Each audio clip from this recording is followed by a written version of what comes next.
1º de julho, começa agora o programa Hora e a Vez da Pequena Empresa. Confira no programa de hoje. O economista Roberto Luiz Troster, uma pequena notável bem diferente, além de curiosidades e informações. E nesta semana o presidente do Simp, Joseph Cury, recebe Alberto Procópio, que faz uma análise dos aspectos técnicos da reforma trabalhista. Estamos no ar.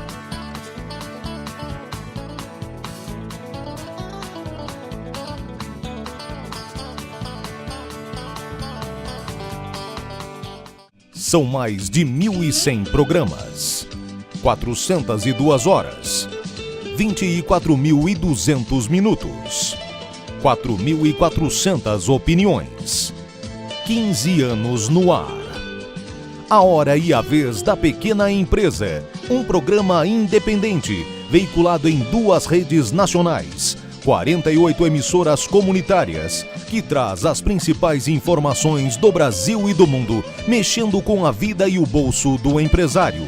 Um programa dinâmico, sinalizador de tendências e com uma abordagem diferente, comandado por Joseph Cury, presidente do Sindicato da Micro e Pequena Indústria de São Paulo. Um programa feito para você, empresário da micro e pequena empresa, herói nacional, responsável pela geração de emprego e pelo mercado interno. Obrigado por fazer parte da nossa história. A Fundação de Amparo à Pesquisa do Estado de São Paulo, FAPESP, celebrou nesta semana os 20 anos do programa Pesquisa Inovativa em Pequenas Empresas, o PIP. Desde 1997, o PIP apoiou 1.788 projetos de 1.100 empresas, contribuindo para o desenvolvimento tecnológico do Estado de São Paulo. Confira. Isto é um modelo de São Paulo. São Paulo é isto. Aquilo que, a partir desse conceito de micro e pequena empresa, micro e pequena empresa não é apenas aquela boa loja que nós precisamos. É esta de pesquisa científica, de desenvolvimento tecnológico, de construção do futuro. E eu acho que este esforço que a FAPESP faz, aliada a essa perspectiva que o próprio Simp abre para as suas empresas, é muito importante para o futuro do país. Nós estamos num momento de transição definitivo e precisamos desta participação daqueles que vão investir no futuro. Olha, a diversidade de projetos que nós estamos apoiando mostra que nós estamos realmente olhando para o futuro, viu? Quer dizer, apesar do panorama brasileiro hoje estar um pouco desanimador, a gente escutando a vitalidade desses novos empreendedores aqui, a gente vê que efetivamente o Brasil não vai acabar não e que tem solução. Os projetos estão bem distribuídos em todo o estado de São Paulo e, além do mais, a temática é muito variada, quer dizer, cobrem agricultura, saúde, metalurgia, aeronaves, satélites, computadores, aplicativos, quer dizer, demonstrando a vitalidade em ciência e tecnologia que se construiu no estado de São Paulo por meio do apoio a excelentes universidades estaduais, com a FAPESP financiando a pesquisa, universidades federais e institutos de pesquisa que trabalham em temas dirigidos a aplicações.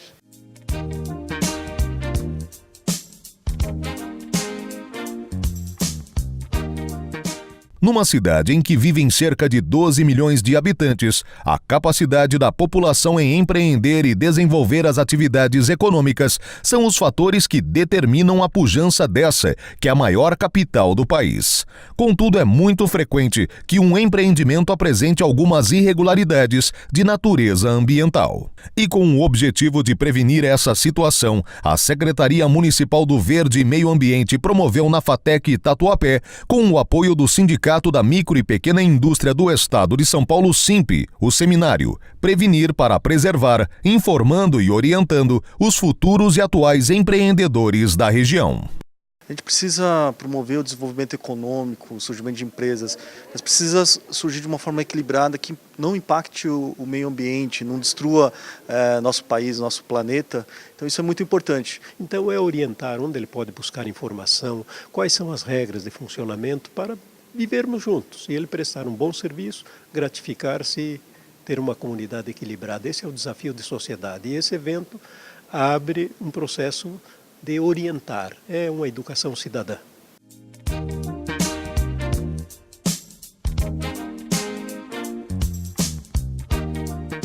Você já imaginou uma empresa que fabrica palmilhas ortopédicas sob medida, em um processo inteiramente digital, inclusive com impressoras 3D?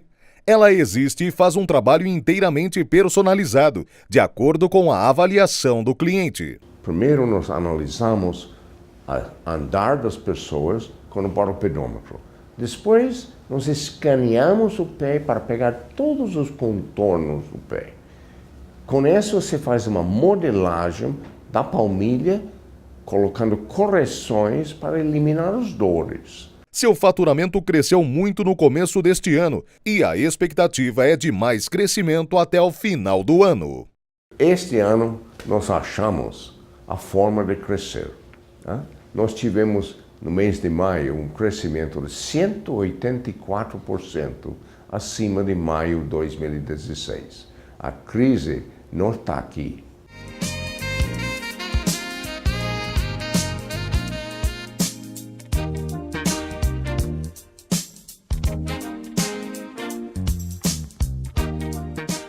Previdência.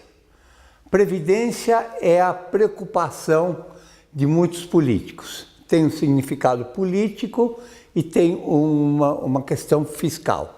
A questão política é que é uma bandeira do governo e o governo quer aprovar isso.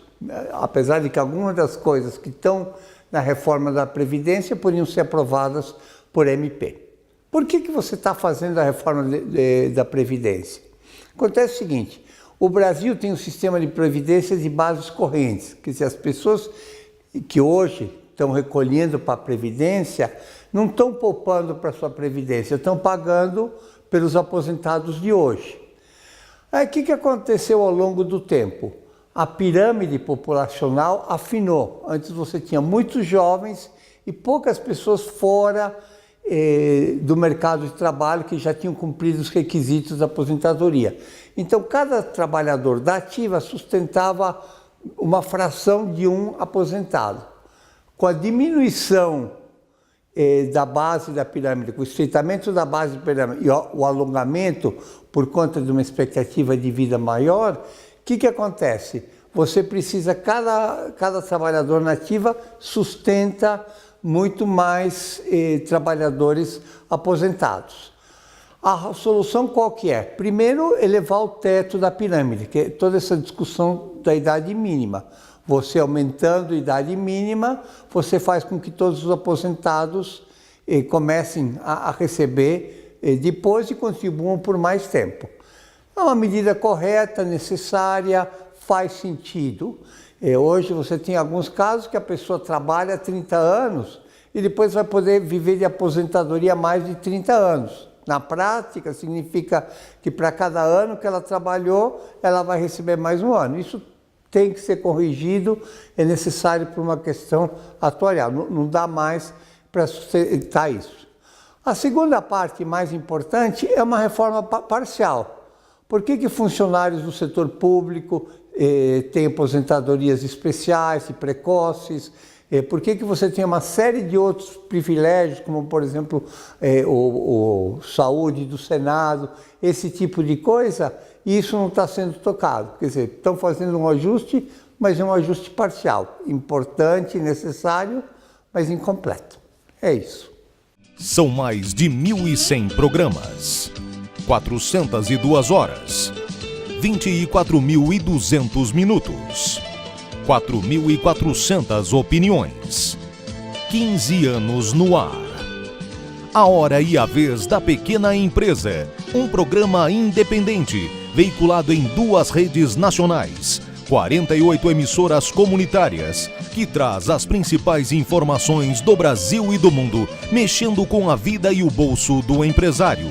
Um programa dinâmico, sinalizador de tendências e com uma abordagem diferente, comandado por Joseph Cury, presidente do Sindicato da Micro e Pequena Indústria de São Paulo. Um programa feito para você, empresário da micro e pequena empresa, herói nacional, responsável pela geração de emprego e pelo mercado interno. Obrigado por fazer parte da nossa história. Entrevista da semana.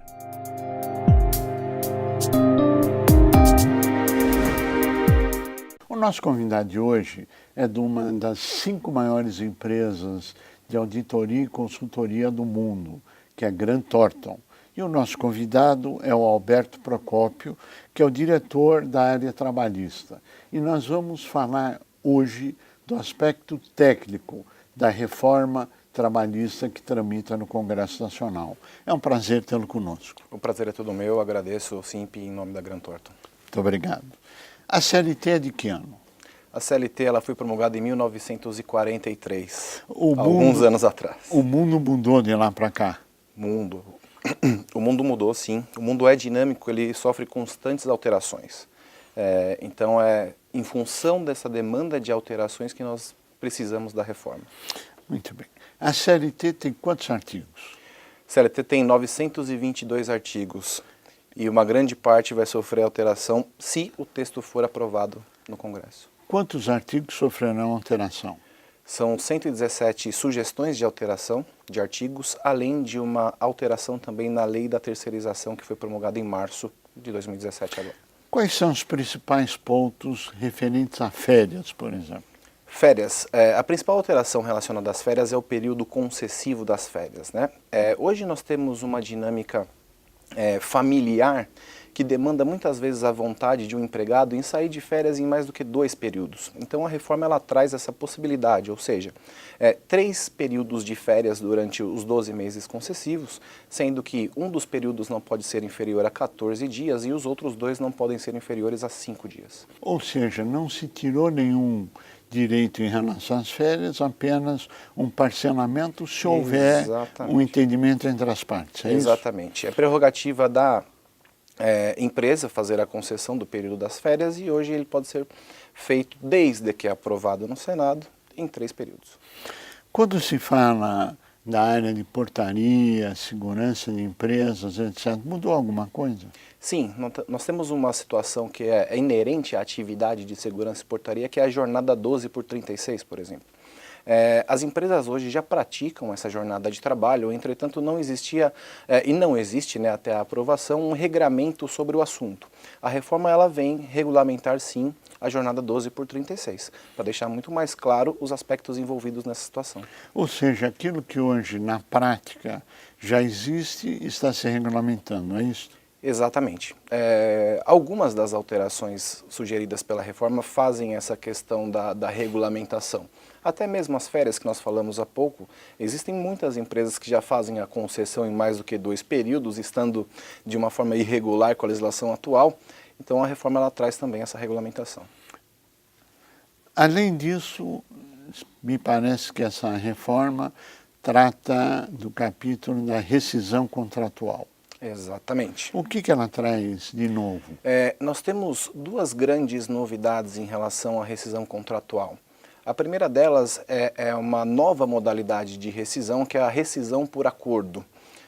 Hoje, quando nós temos uma demissão por justa causa, a empresa ela precisa pagar uma multa fundiária de 40% dos valores depositados pelo empregado, mais 10% de contribuição social.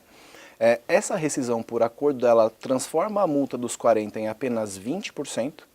Entretanto, o empregado ele não pode sacar a integralidade dos depósitos do fundo de garantia, apenas 80%, e esse empregado ele não vai ter direito ao seguro-desemprego. Ou seja, aquilo que seria uma demissão por justa causa, você pode fazer um acordo nessa nova modalidade se vier a ser aprovada. Essa modalidade ela é aplicável quando as 2 partes têm um interesse na rescisão, né? Quando nós falamos de demissão sem justa causa, a empresa está tomando de forma unilateral a decisão da rescisão. Na rescisão por acordo, é exatamente uma convenção entre o empregado e o empregador. Equiparação salarial, o que muda? Equiparação salarial. Nós temos uma alteração em relação às características para definição da equiparação salarial. Hoje, o empregado que desempenha a mesma função que outro e tem o início na função com um prazo até 2 anos, ele precisa receber a mesma remuneração, o mesmo salário. A reforma ela insere um complemento nesse artigo que determina que, além dos 2 anos de função, precisa-se ter 4 anos de empresa para a caracterização da equiparação. O que seria uma mudança no status quo atual. Exatamente. Ela privilegia aquele empregado que tem maior tempo de casa. E o teletrabalho? O teletrabalho, ele é uma dessas alterações, né, que advindas dessa inovação tecnológica e do dinamismo da mudança do mundo como um todo. E não existia regulamentação para o teletrabalho. O teletrabalho é aquele home office, né, mais conhecido popularmente. Agora, o capítulo 62, que trata de jornada de trabalho, também vai regulamentar o teletrabalho. Então, as pessoas que têm maior facilidade ou flexibilidade na realização das suas atividades através de um home office também têm a sua regulamentação. Em 1943 não existia um home office, existia? Não existia, com certeza. Ou seja, é uma adaptação à nova realidade. Exatamente. Muito bem. Muito se fala da necessidade de competitividade nas empresas. Essa nova alteração, se vier a ser aprovada pelo Congresso e sancionada pelo presidente, o que ela traz de melhora a nível de competitividade para as empresas?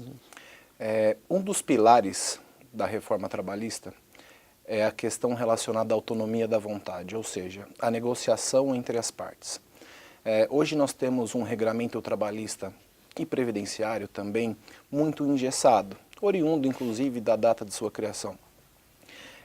Essa possibilidade de negociação de vários direitos, ela vai fazer com que as empresas tenham um leque maior de possibilidades de remunerar os seus empregados, por exemplo, e os seus empregados, consequentemente, representados com certeza pelo sindicato da sua categoria, terão suporte nessas negociações e, tirando essas travas, as empresas brasileiras possivelmente serão mais competitivas perante as companhias estrangeiras. Ou seja, o fortalecimento da vontade de empresários e trabalhadores através de sindicatos. Exatamente. Que é o fortalecimento da convenção coletiva, é isso? Isso.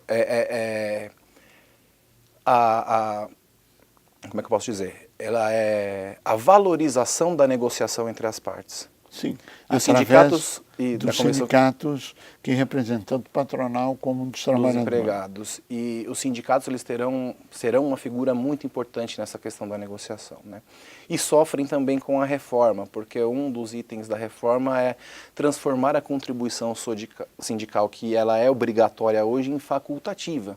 Então os sindicatos eles precisarão desempenhar um bom serviço para que os seus associados façam a contribuição de forma facultativa. Os representados passem a ver no sindicato, que é um sindicato para valer, que realmente trabalha na busca dele, e não mais uma verba obrigatória de um cartório. Perfeito. Essa é a grande mudança, é o grande óbice que está tendo nessa reforma. Em relação à questão do sindicalismo, sim, né? Os sindicatos sofrerão um impacto muito grande com a transformação da contribuição em facultativa. Existe perda de algum direito nessa relação nova, se vier a ser aprovada? No meu entendimento, não tem perda de direito. Quem perde é a concorrência. Só tem aspectos positivos em relação aos empregados, aos empregadores e ao Brasil como um todo. Você vê a necessidade de aprovação dessa reforma, na sua avaliação? No meu entendimento, a reforma ela tem que sair do papel. Nós passamos muitos anos desde 1943, a realidade de fato já é outra, e se nós não adaptarmos o regramento trabalhista às condições atuais, nós sofreremos cada vez mais. O Brasil hoje tem mais de 9 milhões de processos trabalhistas. Isto reduziria o volume de processos trabalhistas, na sua avaliação?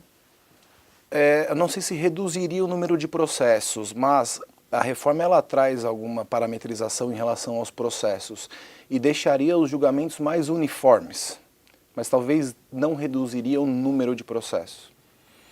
Ou seja, quem perde com essa mudança? O trabalhador perde, a empresa perde? Não, o trabalhador não perde. Nós ouvimos muito nos últimos tempos, né, essa questão de que direitos trabalhistas estavam sendo retirados, principalmente com a questão da terceirização. Entretanto, o regramento da CLT que fala sobre a caracterização do vínculo de emprego, ele não sofre qualquer alteração. Então, se uma pessoa ela presta serviços com habitualidade, onerosidade, principalmente subordinação, o vínculo de emprego ele estará presente no relacionamento. E, consequentemente, todos os direitos garantidos da mesma forma. A lei da terceirização, ela foi aprovada e parece que ela precisa ter alguns consertos naquilo que foi aprovado. Quais seriam esses principais acertos? A lei da terceirização, ela teve início de sua vigência em 31 de março de 2017 agora, e também não sofreu alterações no texto proposto para evitar uma nova passagem pela Câmara. Então o que a reforma está trazendo é deixar mais robusto alguns entendimentos, como principalmente a questão da terceirização da atividade fim, que se tornou possível com essa nova legislação. E também fazer alguns ajustes no que se refere à questão do vínculo que a gente estava comentando agora há pouco. O primeiro texto ele fala ainda, né, que não há vínculo de emprego entre o tomador dos serviços e os empregados da prestadora de serviço. Entretanto, e em função disso, surgiu o entendimento de que as empresas demitiriam seus empregados e os forçariam a abrir um CNPJ para prestar serviços como pessoa jurídica. A reforma ela traz exatamente essa situação, colocando uma carência de 18 meses para que um ex-empregado possa ser prestador de serviço através de uma pessoa jurídica. Então, justamente para demonstrar que não há retirada do direito. Ou seja, são adaptações que trazem garantias a mais para evitar perdas de direitos, é isso? Exatamente. Na sua avaliação, todo o quadro político que aqui está colocado vem retardando as reformas. E claro que a discussão que nós estamos tendo é uma discussão técnica, não tem nada a ver com o cenário político. Sim. Mas se ela for aprovada ainda este ano, você acha que isso pode trazer novos empregos? Com certeza. A aprovação, independente do momento, né, ela vai gerar novas oportunidades, principalmente pela flexibilidade trazida pelo texto. Alberto Procópio, nós chegamos ao final do nosso tempo e eu pediria suas considerações finais. Bom, eu acho que, não fugindo do tema, nós temos, na verdade eu vou fazer um pedido para que as pessoas elas aceitem a reforma, independente das questões políticas ou não, porque é um primeiro passo para a alteração, para as mudanças, né, que virão para a melhoria do nosso país. Então, uma pequena reforma trabalhista, depois talvez a previdenciária, a tributária, vai fazer com que o nosso país entre nos eixos novamente para ter uma evolução constante. Queremos agradecer muito a sua participação, seu brilhantismo, a sua exposição técnica, esperando que tenhamos contribuído de uma forma produtiva e construtiva a todos que participam conosco. A você que esteve conosco, o nosso mais profundo agradecimento, com a certeza que estaremos juntos na semana que vem. Até lá!